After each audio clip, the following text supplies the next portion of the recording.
In today's story, we have Mike who patiently waits in plans for 9 whole months to nuke his cheating wife and her affair partner in one single day. Dear listeners, we are at 870 subscribers as we make this video. We need to reach to 1,000 to ensure that we are able to upgrade the quality of our content. We need your help to reach that target. If you have not subscribed yet, please click on the subscribe button and help us. Today's story has come from one of our subscribers who requested us to keep this name anonymous. Now let's get on with the story. My name is Mike. I am a 32-year-old man, and I married Kathy, who is 30 now. We got married after 3 years of dating. I work at a local bar as a bartender. I make a living serving drinks, and I am good at it. My wife, Kathy, works as a front desk at a local automobile dealership. She is beautiful and gets a lot of male attention at her office. She is active on social media and posts a lot of selfies, and they attract a lot of comments. Some of these comments are nasty and NSFW. She always tells me to ignore the bad ones and just concentrate on the good ones. As a husband, even the good ones cause jealousy. You see, if I post a selfie, I just get 4 likes and no comments. If she posts a selfie, it gets 101,000 of likes and comments. I cannot compete with that. However, our life goes on and I work hard to ensure that I provide for my wife.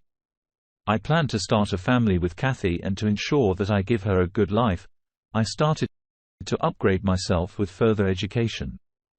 I never expected to grow a lot as a bartender. It is just a means to earn a living.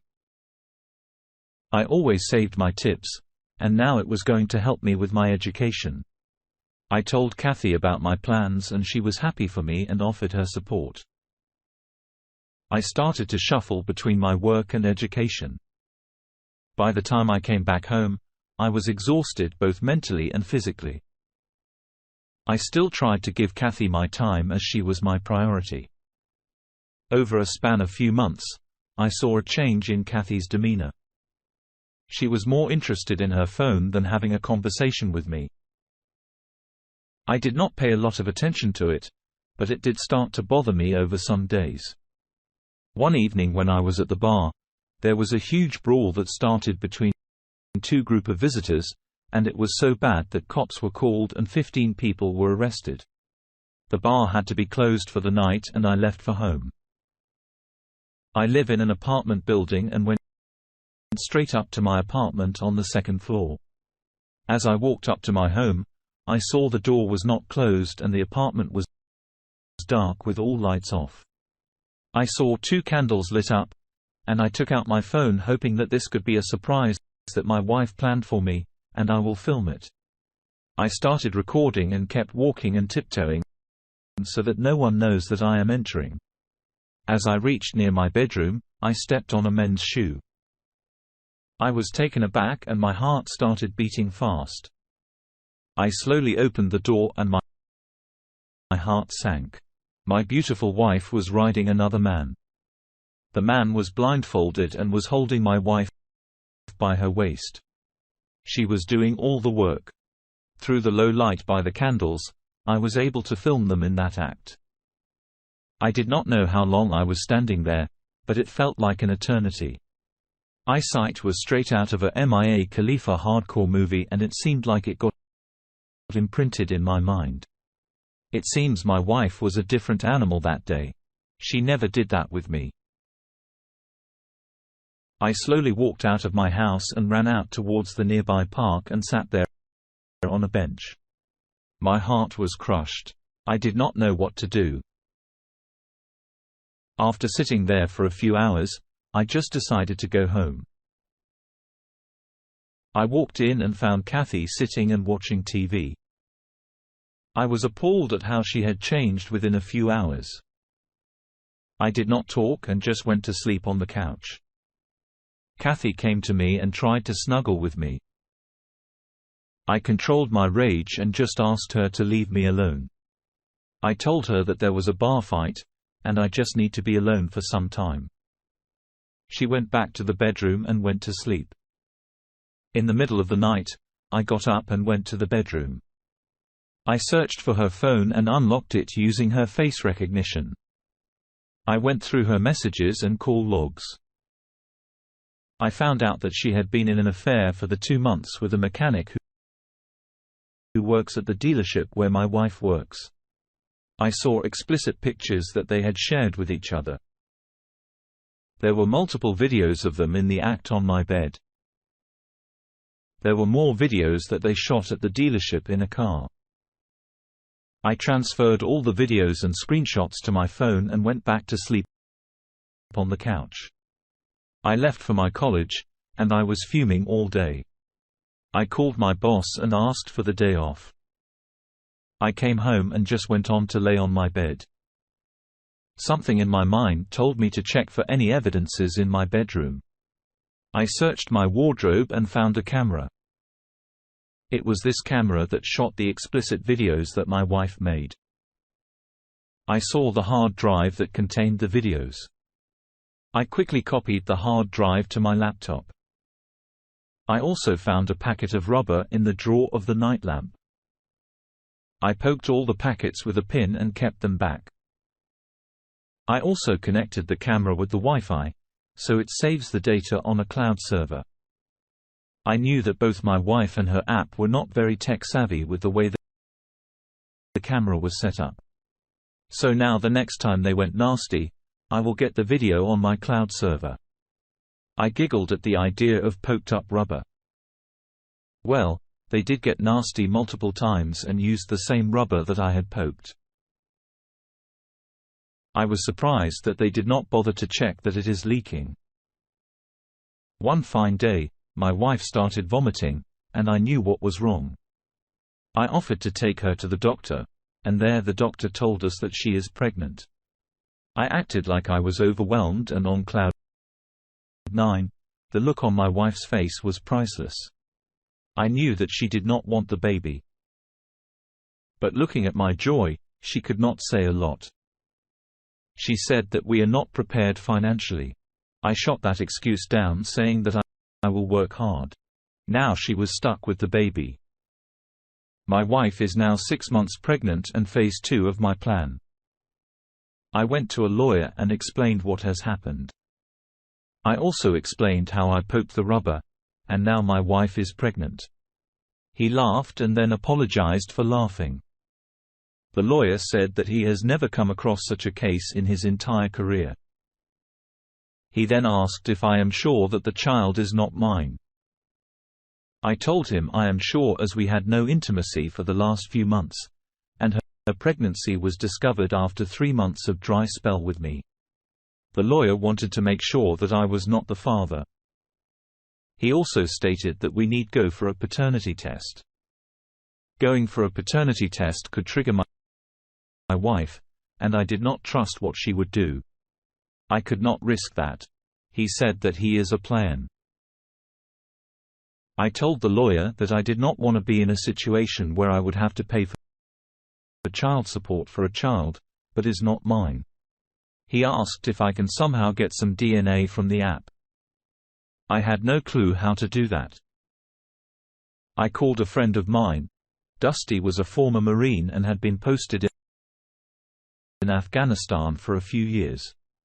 He was built like a tank. I met him and explained him my situation. He asked if I need to make the app silent. I said no and told him I just need his DNA for a paternity test. I told him no violence. Well, Dusty is a guy who gets the job done. Next day, he came back with a vial filled with some white fluid. I asked him, "What is this?" He told me that this is AP's birth fluid. I wanted to ask, but did not ask how Dusty got it. He later told me that he requested him to do it in a cup for an IVF center. He paid him $20 for it. I gave Dusty $20 and went straight to the lawyer. He started laughing once I told him how we got the sample. He then asked for some money and told me that is for some ends that needs to be joined. Next day, I got a call from the hospital asking Kathy and me to come for some tests. I knew what is going on and took Kathy with me. She was worried and was anxious throughout the way. We got some samples for tests, and Kathy asked the doctor, "What is that for?" He did not elaborate much and said regular test for the well-being of the child. I was sad when he said that. The statement pierced my heart and could not imagine how low I had come for revenge. On one hand, I had cheating wife, who was caught on video cheating on her husband. And on the other side, I had an unborn child who was innocent and was coming to this world because of my actions. I was torn and discussed this with Dusty. He said God has different plans for every individual, and you never know what fate lies for the child. He said that the decision lies with me. I once wanted to back out and take care of the child. 2 days later, I got hold of my wife's phone again while she was taking her afternoon nap. I saw some more images and more texts with the app. This time, however, they were discussion how I was a fool for taking care of their child. My decision changed that very moment. I asked my lawyer to prepare for the divorce as soon as the child is born. I did not want to hurt the child during pregnancy. He said it will be done. In a few weeks, we had the DNA reports, and it was clear that the child was not mine. The child belonged to the app.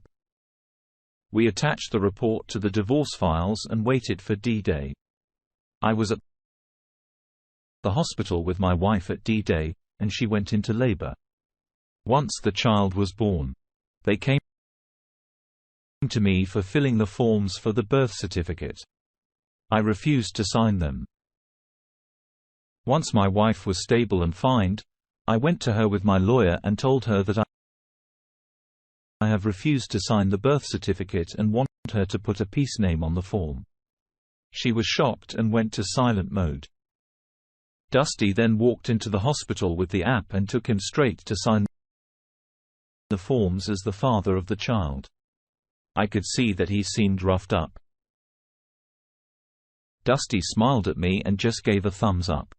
The app then signed the documents and came to my wife. I handed my wife the divorce papers and asked that she does not enter my house. I told her that she will be in the hospital for the next 2 days, and by then, all her stuff will be moved to the AP's place. The app tried to say something in Dusty, then smacked him on the back of his head. It went as we planned, and my wife was served. I thought once to take a look at the child, but somehow I could not gather the courage to look at the child. I was still sorry for him as I knew that I would have given him a better life. I left the hospital with my lawyer and Dusty. Later, once I reached my home, I broke down crying, and I don't remember how long I cried. Next morning, I sent all of Kathy's stuff to the AP's place. Dusty later told me that not all of the stuff could be put inside his home. Some of it is still lying outside their door. In the meanwhile, I kept getting calls from Kathy, and she kept asking me to forgive her. I told her she should save the apologies for the future when her child grows up, and she has to apologize to the child for ruining what could have been a better life for him. I got divorced a few days later. In the court, I saw Kathy carrying the baby, and still I could not look at the baby. I just could not. It has been 4 years since I got divorced. I am working in a consulting firm, and I make a good living. I have moved from that city until this day. I regret what happened with the baby. I hope that the baby gets a great life. I am planning to get married in the future, and that may be a story for another time. Dear listener, if you have reached this far, please click on the subscribe button. It will be a great help.